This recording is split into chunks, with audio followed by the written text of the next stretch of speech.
하나님 말씀 보겠습니다. 구약성경 754페이지 에스더 4장 13절에서 17절입니다.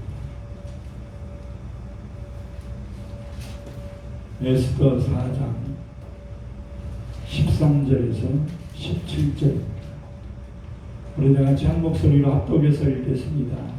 모르드게가 그를 시켜 에스더에게 회답하되 너는 왕궁에 있으니 모든 일행 중에 홀로 목숨을 건지리라 생각하지 말라. 이때 내가 만일 장장하여 말이 없으면 이대에는 다른 데로 말미암아 노인과 구원을 얻으려니와 너와 내 아버지 집은 멸망하리라.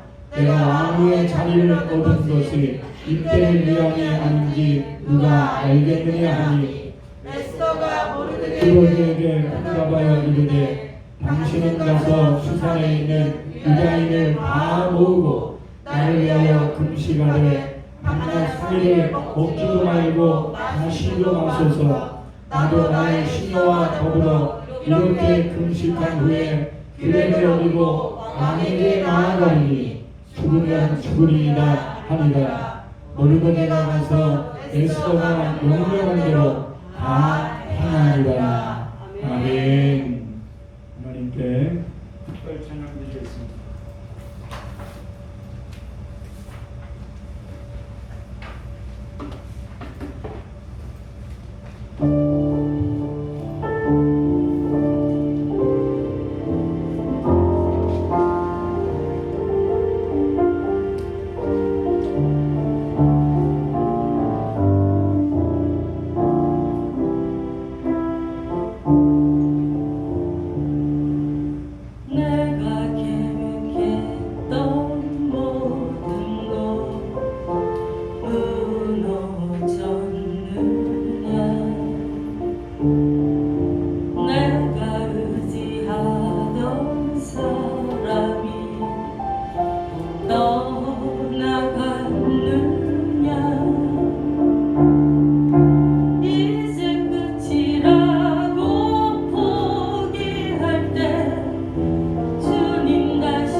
사랑과 은혜가 풍성하신 아버지 감사합니다. 오늘도 귀하고 복된 날을 허락하시고 오늘 이 시간 이렇게 하나님의 귀한 말씀을 들을 수 있는 은혜를 주시오니 감사합니다. 오늘 주신 말씀에 성령의 기름 부음을 주시고 우리가 꼭 들어야 될 말씀이 되게 하시고 우리의 믿음을 성장시키며 우리의 삶을 변화시키며 이 세상에 하나님의 뜻을 이룰 수 있는 복된 생명의 씨앗이 되게 하여 주옵소서. 예수님 이름으로 기도드립니다. 아멘. 역사를 보면 훌륭한 인물들은 꼭 어려울 때 그 진가가 드러나고 또 쓰임을 받는다는 사실을 깨닫게 됩니다. 보편적으로 국가가 편안할 때는 큰 인물이 잘 나오지 않습니다. 그러나 국가가 어려움에 봉착했을 때 숨어있던 인재들이 드러나서 위기에서 국가를 살림으로써 깜깜한 밤에 아주 명롱하게 비치는 별처럼 그 진가가 많은 사람들한테 나타나게 되는 것입니다. 고구려 때에도 가장 위기를 만났을 때 을지문덕 장군이 나왔고 또 고려 때도 몽고의 침입으로 인해 가지고 어려움을 겪을 때 강감찬 장군이 그러했습니다. 조선시대 때도 일본의 임진왜란이 일어났을 때 이순신 장군이 그렇게 있습니다. 성경을 보더라도 이스라엘 나라가 블레셋에 계속 밀려서 지다가 이제 패망의 위기에 봉착했던, 그래서 블레셋에 아주 유명한 장수인 골리앗이 쳐들어왔을 때 왕이었던 사울도 군사들이 흩어지는 것을 막을 수 없을 정도로 위기에 봉착했을 때 하나님의 사람 17살밖에 안 된 소년이었지만 다윗이 나타나서 골리앗을 죽임으로써 나라를 건지는 영웅이 됩니다. 형제들에게 미움받아서 종으로 팔려갔던 요셉도 형통했을 때 그 요셉의 진가가 드러난 게 아니고 풍년 때 요셉의 진가가 드러난 게 아니에요. 7년 흉년이 왔을 때 요셉의 그 진가가 제대로 드러나게 되었던 것입니다. 오늘 본문에 나오는 에스더도 왕비도 되고 여러 가지 하나님의 은혜를 받았지만 하만으로 인해서 이 페르시아에 살고 있던 모든 유대인들이 죽임을 당하는 위기를 만났을 때 건져주었던 여인으로 지금까지 취함을 받고 있습니다. 이스라엘 백성들은 오늘 말씀이 위기에 대한 말씀만 하고 있지만 사실 에스더를 다 읽으면 진짜 전화위복의 은혜를 얻은 것 아닙니까? 죽을 지게 민족이 멸살당할 위기인데 도리어 전화위복되어서 유대민족이 건재하고 또 페르시아의 아주 유대민족의 위치가 견고하게 서게 되는 아주 좋은 계기가 되었기 때문에 지금도 이 위기에서 벗어난 날을 이스라엘 백성들은 기념하고 있습니다. 궁금하지 않습니까? 왜 이들은 남들이 해결할 수 없는 일들을 해결하고 하나님께 쓰임받게 되었을까? 물론 궁극적으로는 하나님의 은혜입니다. 자기의 능력이기 전에 자기의 노력과 수고와 희생이 있지만 그것보다도 하나님의 은혜로 하나님의 섭리입니다. 그러나 하나님이 왜 수많은 사람들이 있는데 이 사람을 쓰셨을까? 이 위기를 기회로 만들 수 있도록 하나님이 이 사람을 쓰셨을까? 오늘은 그것에 대하여 말씀을 드리려고 합니다. 우리나라뿐만 전 세계가 지금 위기입니다.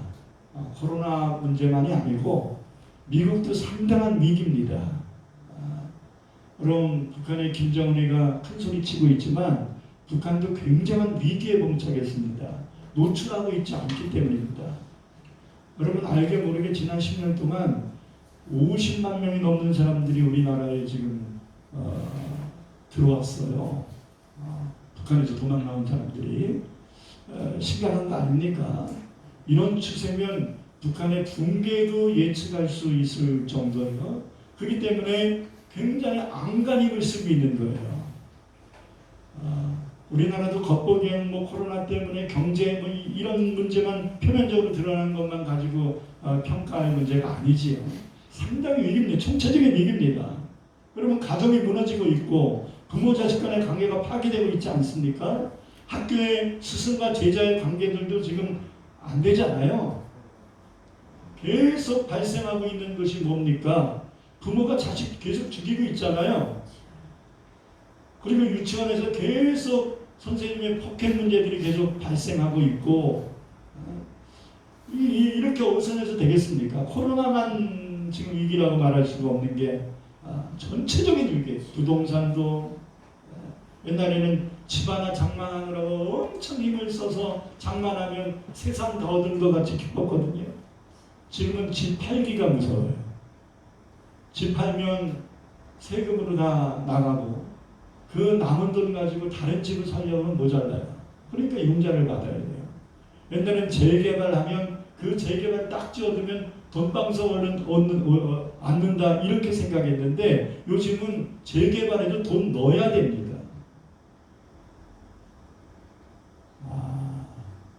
여러분들은 아파트 분양들을 안 받으셔서 아멘들도 못 하시는 거예요. 지금 심각합니다. 부동산 경기가 지금 심각합니다. 여러분 젊은 사람들은 어떻게 생각할지 모르겠지만 제가 이름은 잊어먹었습니다만은 육군 하사가 동성연애자였는데 그거에 대해서 인정을 받지 못하고 옷을 벗게 하니까 자살한 사건이 생기지 않았습니까? 이것으로 인해서 인권단체가 이제 동성연애에 대한 인권을 다시 거론해야 된다 하면서 여러분 지금 4번이나 상정됐던 차별금지법이 보수 기독교 단체들로 인해서 계속 상정됐으나 해결되지 못했었는데 이제 다시 고개를 뒤물고 있다는 거예요. 총체적인 위기입니다. 이런 총체적인 위기를 만날 때 오늘 본문에 나오는 에스더를 비롯한 수많은 하나님의 사람들처럼 이 위기를 하나님의 은혜로 극복시킬 수 있는 하나님의 사람들이 나와야 합니다. 할렐루야. 모든 것이 하나님의 은혜지만 그 하나님의 은혜를 받을 수 있는 준비된 자들이 필요한 것입니다. 그럼 하나님께서 왜 이들에게 은혜를 베푸셨을까에 대하여 오늘 본 말씀을 통해서 3가지 이유를 좀 깨닫게 되기를 소망합니다. 첫째, 어려울 때 자기 혼자 살궁리를 하지 않는 사람, 이런 사람을 하나님은 크게 쓰신다는 거예요. 다시 말해서 21세기의 화두 중에 하나가 뭐냐면 이기주의거든요. 이기주의, 에고이즘이라고. 이기주의, 자기 중심적인 삶을 사는 거거든요. 근데 하나님은 자기 중심적인, 자기만 먼저 생각하고 있는, 자기와 관련된 사람만 생각하고 있는 이런 이기주의가 팽배하고 이 이기주의에 길들여져 있는 사람들을 하나님은 위기에 쓰지 않습니다. 위기를 만났을 때 이기적인 생각을 갖고 있는 사람들은 자기 살궁리만 하거든요. 그런데 하나님께 쓰임받은 사람들은 위기를 만났을 때 어떻게 하면 이 나라를 건질까? 어떻게 하면 내 가정을 건질까? 어떻게 하면 이 사회를 바로 잡을까? 하면서 하나님 앞에 애타하고 기도하기 때문에 하나님은 이러한 자들을 쓰시는,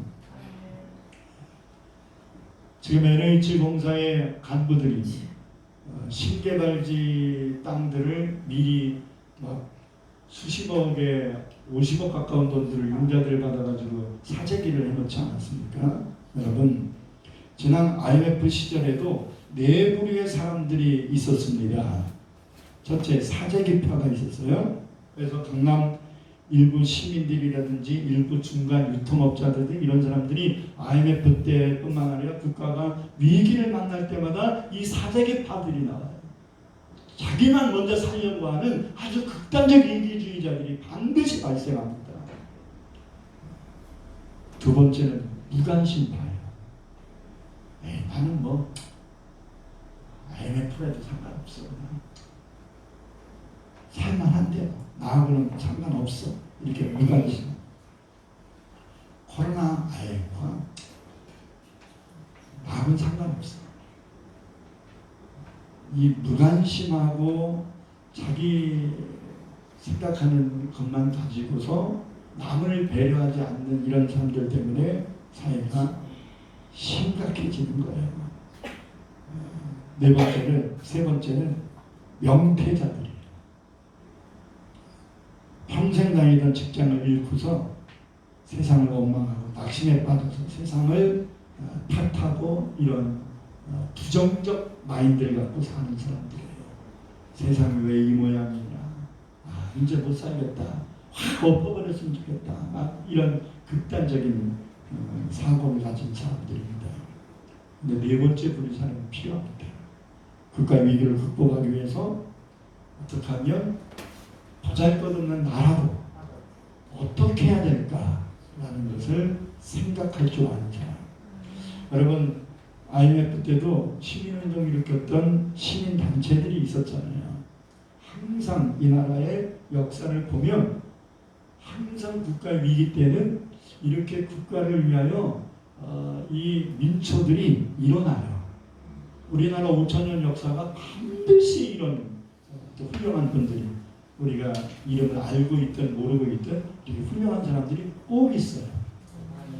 나는 이 코로나 상황 속에서도 알게 모르게 정말 국가와 사회를 위하여 헌신하는 사람들이 꼭 있다고 생각합니다. 그 부류의 사람이 저와 여러분이 되어야 될 줄 믿습니다. 우리나라가 위기를 얻을 때마다 금모기 운동이라든지 아바나드 운동이라든지 여러 가지의 그 사회 시민 단체들과 민초들이 하나들이 돼요. 이상하게 하나가 되거든요. 그래서 세계 역사가들은 한국 민족의 5천년 역사를 평가할 때 무궁화 민족이라는 말을 꼭 씁니다. 무궁화가 한참 폈다가 또 시간 지나면 오그라들면서 시들어서 떨어지거든요.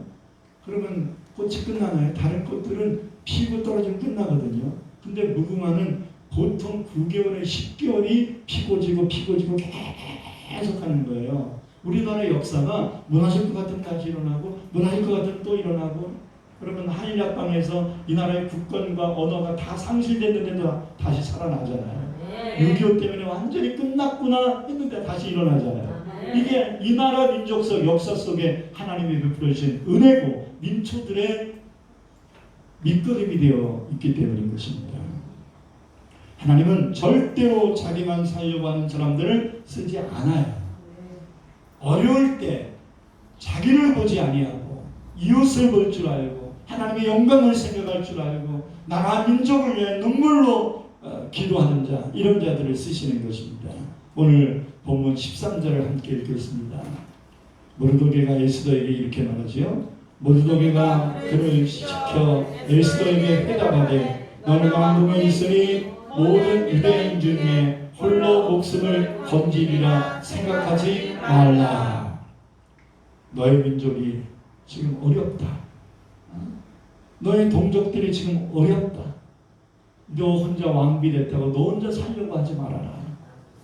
고통을 분담해야 되고 네가 할 수 있는 일을 찾아서 최선을 다해야 된다 라고 촉구를 하고 있는 거예요.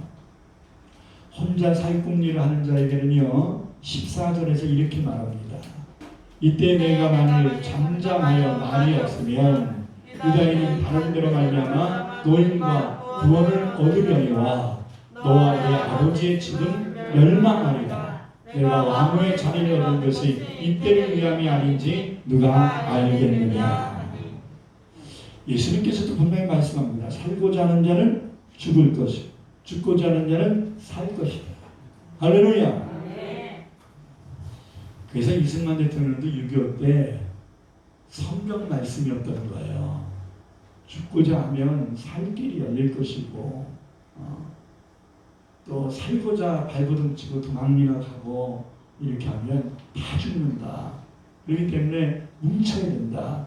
이런 의지를 가지고 여러분 뭉치면 살고 흩어지면 죽습니다. 이렇게 연설했던 거예요. 그래서 여러분 6.25 때 정말로 10대 중반밖에 오늘날 보면 중고등학교밖에 안 되는 학도병들이 막 자발적으로 전쟁에 나와서 이 나라를 건진 것 아닙니까? 커버디스라는 영화를 본 적이 있었는데 이 커버디스라는 영화에 로마 황제 네로가 엄청난 핍박을 합니다. 그래서 많은 크리스찬들이 이제 로마를 막 알게 모르게 떠나고 이사하기 시작합니다.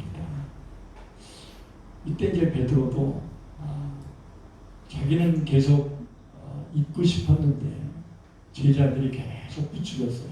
선생님 같은 분들은 오래 사셔야 됩니다.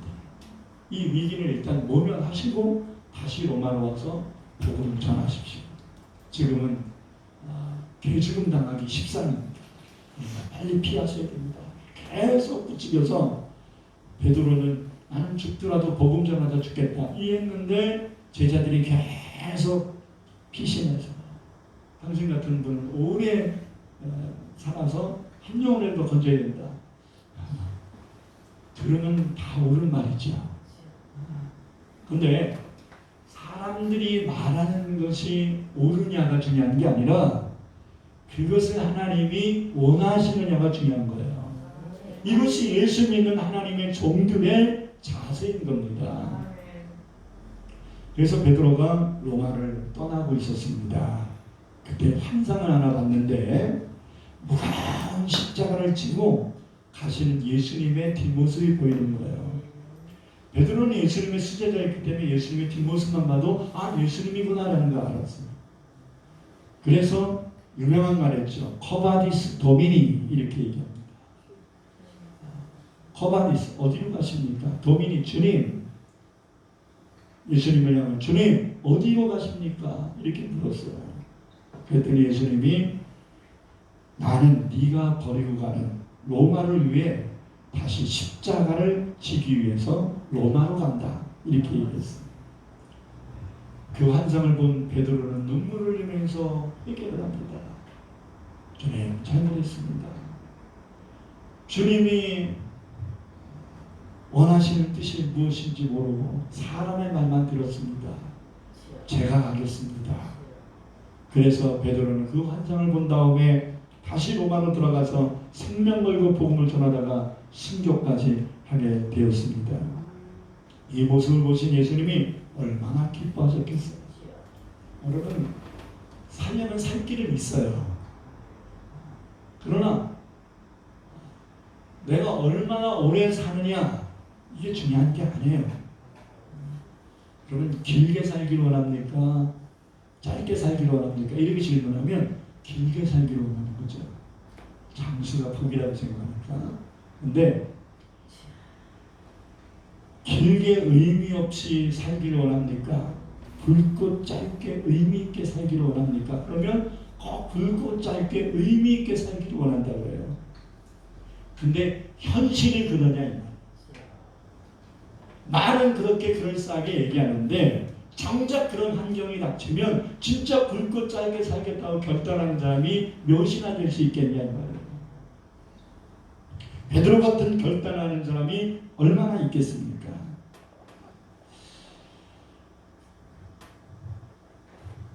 저는 이 나라가 법무장관이었던 조국 씨를 비롯한 여러 나라를 위해 일한다는 정부의 관료들의 그 모습들을 보면서 참 가슴 아픔을 많이 통감합니다. 평상시에 말했던 그 말들을 정작 그것을 책임지고 행할 수 있는 위치에 올라갔을 때 하는 사람들이 그렇게 많지 않더라고요. 인권을 그렇게 주장했던 사람들이 정말로 힘을 얻고 시장이 되고 막 대통령이 되고 막 장관이 되고 그랬을 때 정말로 국민의 인권을 위해서 일을 하냐 이 말이에요. 이용들이나 하지.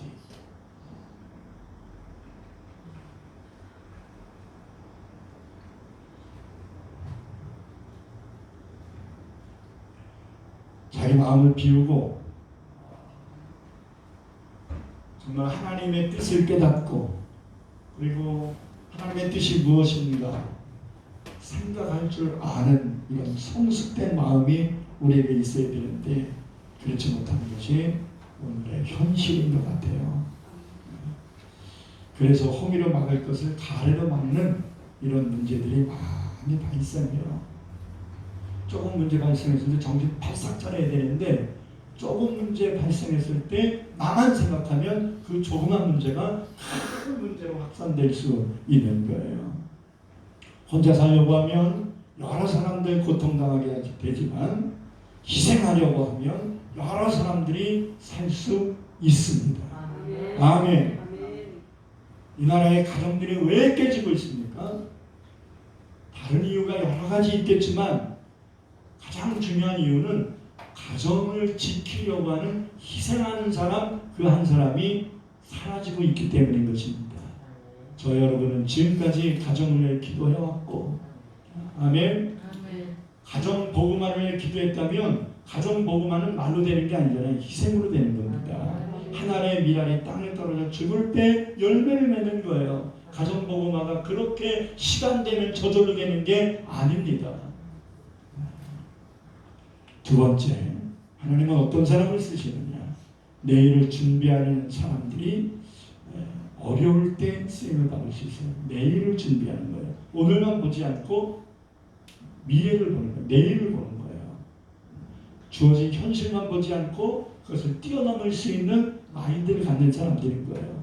여러분, 세 부류의 사람들이 이 땅에는 존재합니다. 첫째는 과거 지향적인 사람들. 과거에 집착하는 사람이에요. 과거가 좋았다, 옛날이 좋았다 이렇게 습관적으로 말하고 자랑하고 그리고 나는 그때만 생각하면 치가 떨려하면서 과거를 후회하고 과거의 상처에 묶여서 사는 사람들이에요. 이런 사람들 과거 지향적인 사람들. 모든 일들만 생기면 꼭 과거랑 연결을 시켜버리는 거예요. 누가 나를 마음 상하게 하면 이 과거 집착하는 사람들은 내가 어렸을 때 아버지한테도 엄청 상처받았는데 저 사람이 나한테 또 저러네. 관련이 있을까요? 근데 과거 지향적인 사람들은 꼭 연관을 시켜요. 이런 사람은 불행합니다. 불행해요. 두 번째는 오늘에 만족하려고 하는 사람들이에요. 없으면 없는 대로 적응하게 살고 있으면 있는 대로 팍팍 쓰며 사는 거죠. 스스로의 만족을 추구하는 사람이에요. 이런 사람들은 행복해 보일 수는 있으나 발전이 없어요. 이거 잘 구분이 됩니까? 현실에 만족하려고 하는 사람들은 바쁘게는 대책 없는 사람들이에요. 미래를 생각하지 않아요. 현실에 만족하려고 하는 사람들은 저축 잘 안 합니다. 여러분 요즘 20, 30대가 저축 잘 안 합니다. 제 집 살려고도 안 해요. 그냥 전세 하나 얻어가지고 국가에서 해주는 저리 전세 얻어가지고 그냥 월급 받으면 좋은 차 사가지고 그냥 편안하게 살려고 하는 마인드들이 굉장히 많아져요. 이런 사람들은 발전이 없어요. 오늘에 만족하려고 오늘만 생각하는 사람들은 발전이 없어요. 그럼 우리는 어떤 사람이 되어야 됩니까? 주어진 현실에 감사하고 만족하며 살기도 해야겠지만 그러나 우리가 하나님께 쓰임받기 위해서는 조금 어려움이 있더라도 그 어려움을 감수하면서 내일을 준비하는 사람이 되어야 합니다. 오늘 본문 14절 후반의 말씀 보면 내가 황후의 자리를 얻은 것이 이때를 위함이 아닌지 누가 알겠느냐. 야, 오늘만 보지 마. 오늘만 보지 마. 하나님이 너를 유대 족속이었던 너를 페르시아의 왕비가 되게 한 것은 이 민족 살리라고 하신 하나님의 원대한 계획이 있었던 거 아니겠니?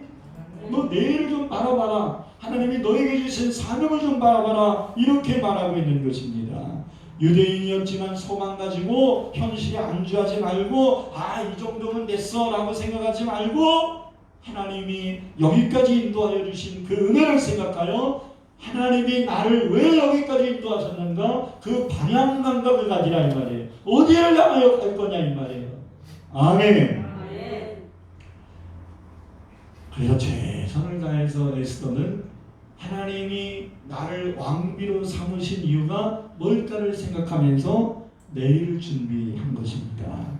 그랬더니 하나님이 이 페르시아의 왕비가 되고 또 왕비가 됐을 뿐만 아니라 그 왕비가 된 것으로 인해서 이스라엘 백성들, 유다 백성들을 위기에서 건질 수 있는 중심에 서게 되었던 것입니다.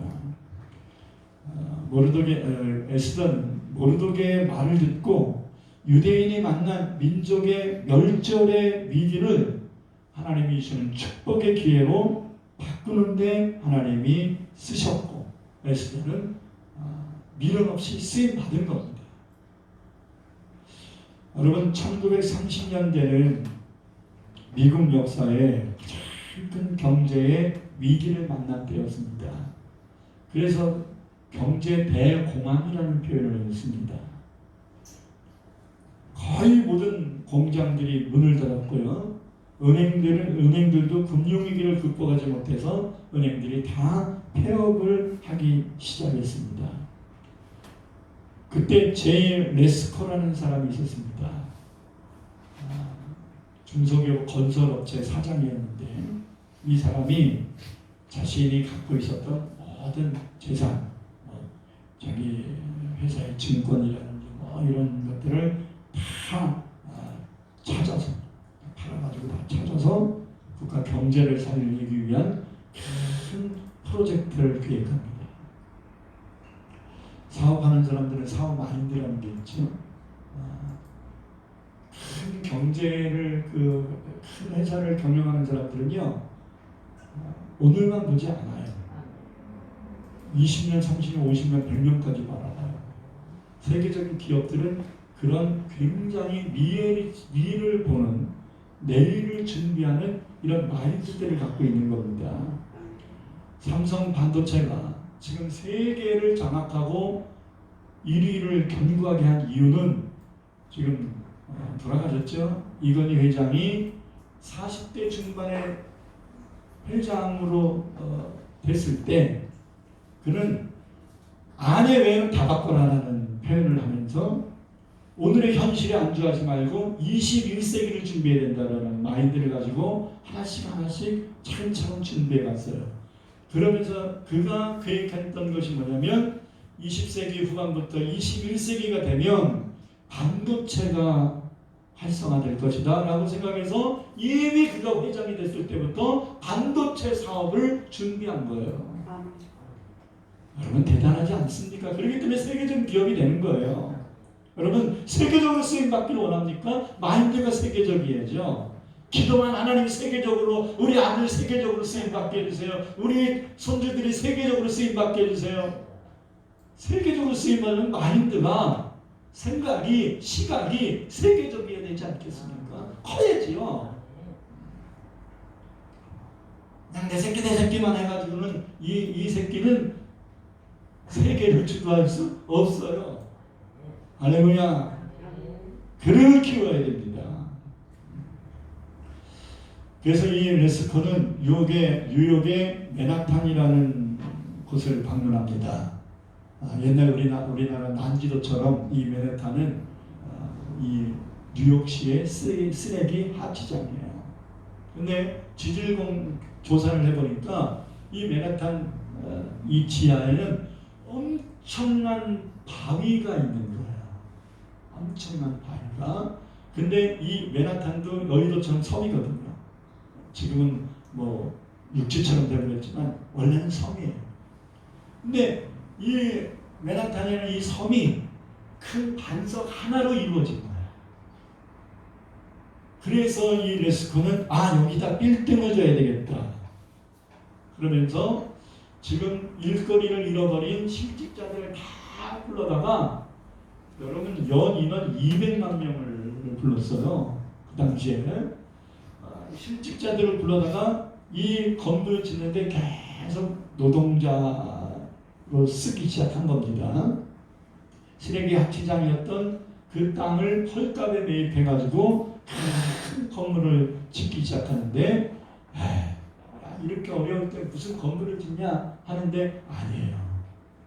여러분 그러기 작은 사람들은요 어려울 때 일 못 걸려요. 어려울 때 일 안 돼요. 이렇게 어려울 때는 그러기 작은 사람은 사업하면 안 돼요. 그릇이 작은 사람. 근데 그릇이 큰 사람들은 이렇게 어려울 때 일을 계획합니다. 왜? 싸잖아.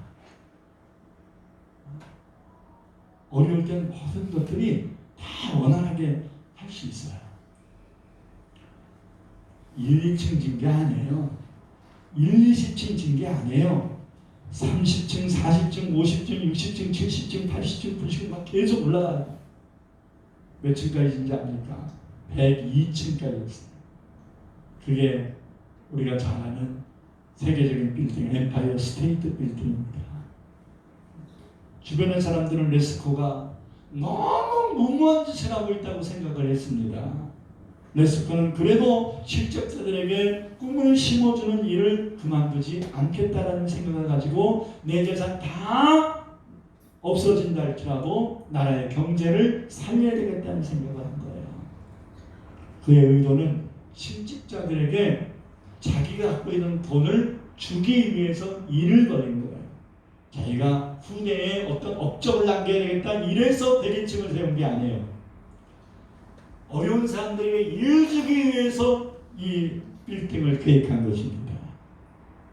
그리고 그는 유네스코나 엠파이어 스테이트 빌딩을 치면 미국 경제가 살아날 뿐만 아니라 세계 공항도 중단시킬 수 있는 매개체가 될 수 있다. 이렇게 생각을 한 거예요. 그래서 그가 102층을 계획한 것은 미국의 청교도들이 넘어올 때 102명이 메이플라워라는 배를 타고서 넘어왔거든요. 그래서 102층을 계획한 겁니다. 이것이 미국의 소망이었단 말이에요. 그래서 102층의 건물을 세워서 국민들에게 우리는 청교도가 아니냐, 102명의 청교도가 이 위대한 나라 미국을 세운 것처럼 나는 102층의 빌딩을 세우면서 이 나라를 다시 한번 건설하기를 원한다. 여러분들도 열심히 일을 해라. 우리 살 길이 열릴 것이다 하면서 계속 소망을 심어줬던 것입니다.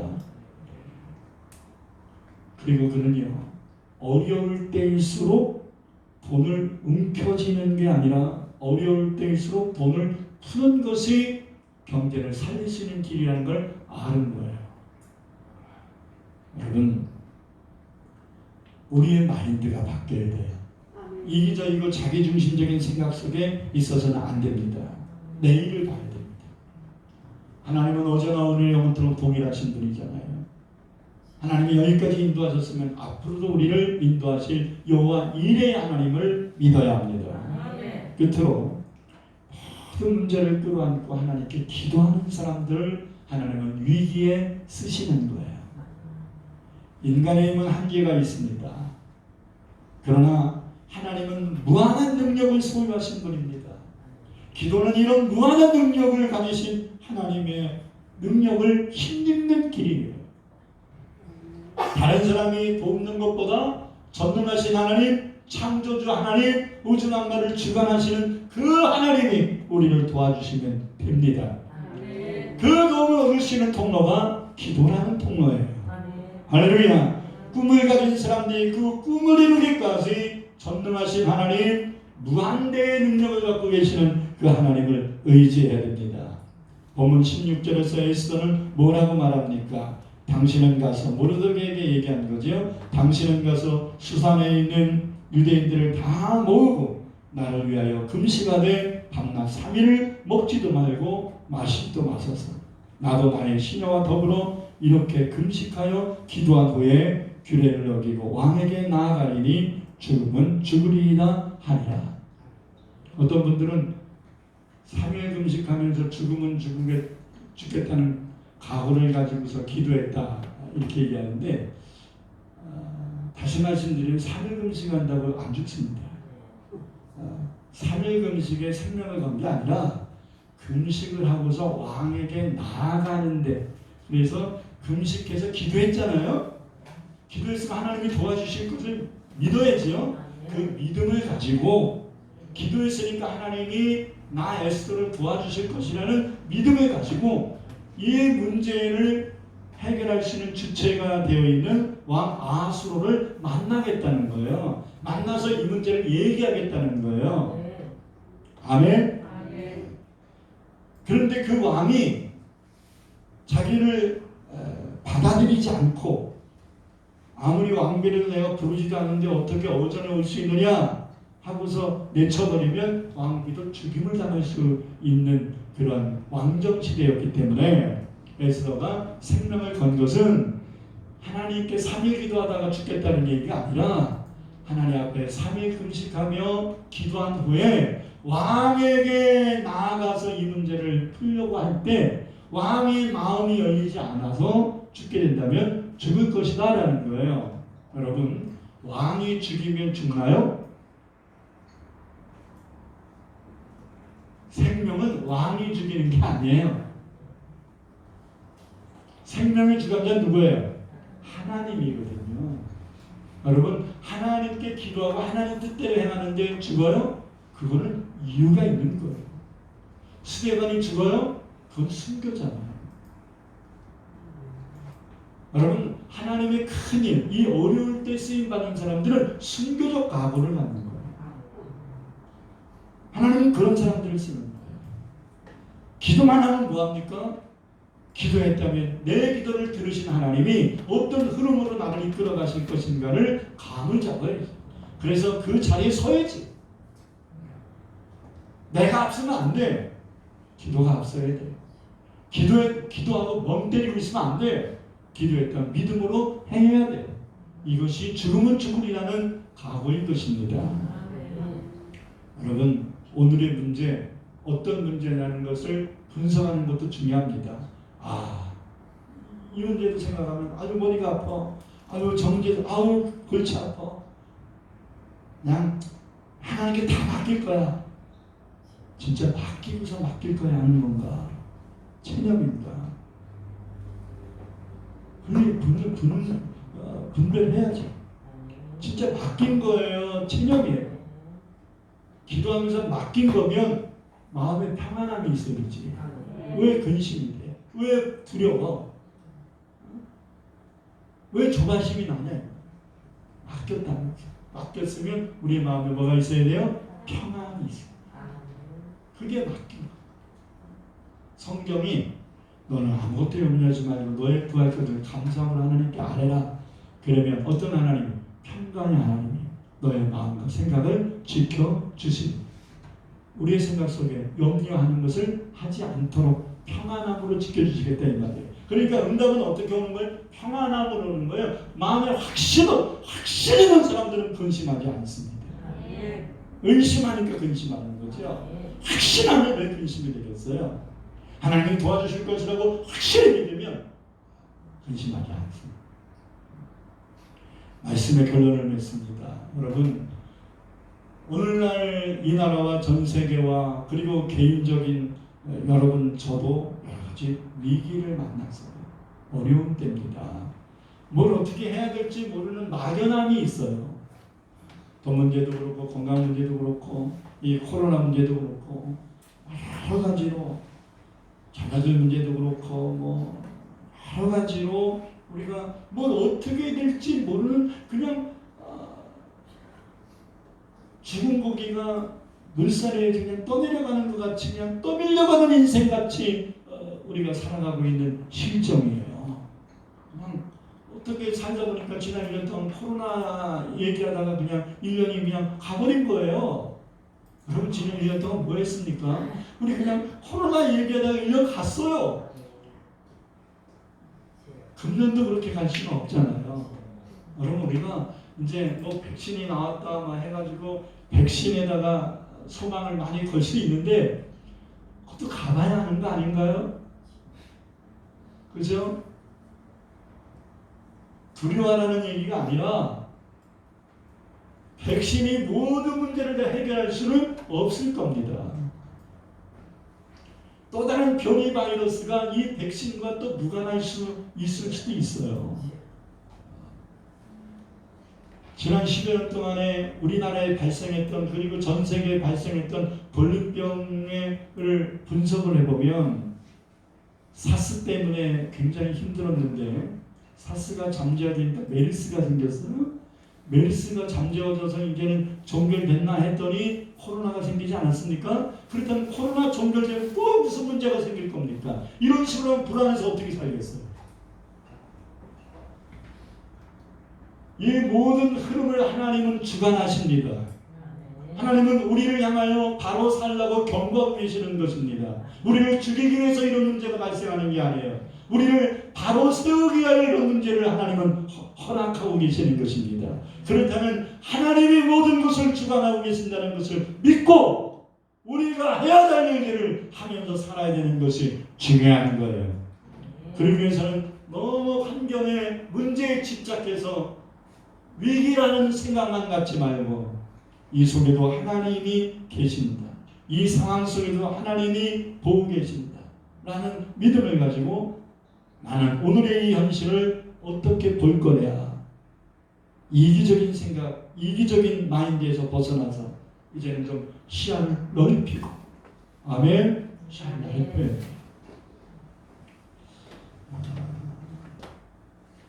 그래서 결론적으로 오늘을 살고 있는 우리가 오늘만 봐서는 안 되고 하나님이 오늘까지 이끌어 주신 것을 잘 생각해서 하나님이 앞으로 어떻게 이끌어 가실 것인가를 생각하세요.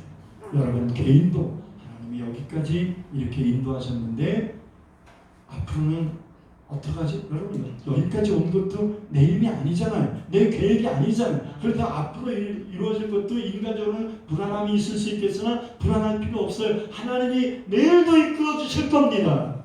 그러나 막연하게 멍 때리고 있지 말란 말이에요. 하나님이 주시는 소망을 가지고 비전을 가지고 꿈을 가지고 하나님 앞에 기도하며 이 어려운 환경들을 잘 헤쳐나갈 수 있기를 주의 이름으로 축원합니다. 두 손을 가슴에 얹고 하나님 앞에 간절히 기도하십시다. 문제에 걸리면 여러분 우리 지금보다 더 힘들 거예요. 문제만 보지 마세요. 그 문제를 허락하신 하나님을 바라봐야 돼요. 그 하나님께 기도하십시오. 또 하나님께서 나에게 이 문제를 허락하셨다면 감당치 못할 시험이 아니라 감당할 수 있는 겁니다. 하나님 내 마음에 담대함을 주세요. 평안함을 주세요.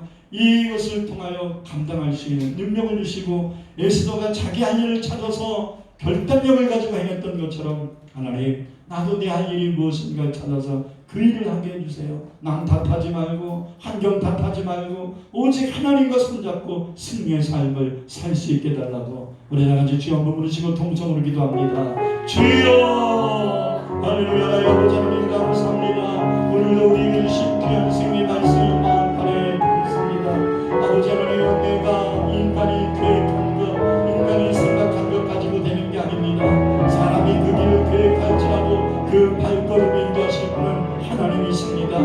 아버지 하나님 사람이 제비를 뽑아도 그 모든 결과를 허락하시는 분은 하나님이십니다. 내가 발걸음 친다고 되는 게 아니라 내가 소원한다고 되는 게 아니라 내가 기도한다고 되는 게 아니라 하나님이 내 기도를 들어주셔야 됩니다. 하나님이 내 마음의 소원 속에 하나님이 기쁘신 뜻이 합일되어야 됩니다. 하나님의 우리의 몸부림이 인간적인 몸부림이 되지 아니하게 하시고 아버지 주의 말씀을 입각하여 한 걸음 한 걸음을 내디딜 수 있도록 인도하여 주시옵소서. 에스더가 위기를 만났을 때 나의 안일함에 빠지지 아니하고 왕비였음에도 불구하고 죽음을 각오하며 그 문제에 뛰어들었던 것처럼 하나님 우리도 안일함에 머무르지 않고 하나님 앞에 기도하며 내일을 바라보며 소망을 가지고 우리가 해야 될 그 일을 할 수 있는 중심에 서게 하옵소서. 지금까지 느끼지 못하고 생각하지 못했던 지혜도 우리에게 주시고 지금까지 연약했으나 이 일 감당하려고 하는 자들에게 건강을 주시고 지금까지는 무능했으나 이 일을 해결하려고 기도하는 자들에게 하나님께서 능력을 주시옵소서. 예수님 이름으로 간절히 기도드립니다. 아멘.